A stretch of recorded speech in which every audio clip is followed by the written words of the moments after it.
Հարգելի գործընկերներ, սիրելի ժողովուրդ, իհարկե էթիկայի կանոնագիր կամ էթիկայի հանձնաժողով խիստ կարևոր է որ լինի եւ կարևոր է որ այդ բարեվարկությունը պահպանեն առաջինը падգամավորները։ Բայց գիտեք Տիկին Ջուլակյան, ես կարդում եմ ՔՊ-ի էթիկայի կանոնագիրքը ու փորձում եմ հասկանալ, Ջուլակյան չեմ կարողանում հասկանալ, էլի, անկեղծ ձեր նկրտումները չեմ ուզում կասկածի տակ դնել, որ լինելու է էթիկա մյուս, բայց օրինակ ձեր երկրորդ կետը որ կա ազնվություն եւ պարկեշտություն, այսինքն կուսակցականները դուք պարտավոր եք լինել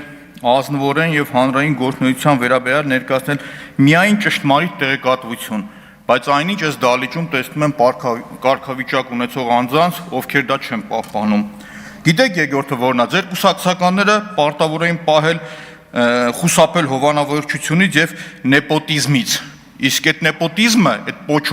պոզով կենթանին մտել է ձեր կուսակցության մեջ ու դուրս չի գալիս ձեր շենքը։ Գիտեք ինչի համար, որտեվ նեպոտիզմը դա կողմնակալության ձև է, հիմնված ծանոթությունների,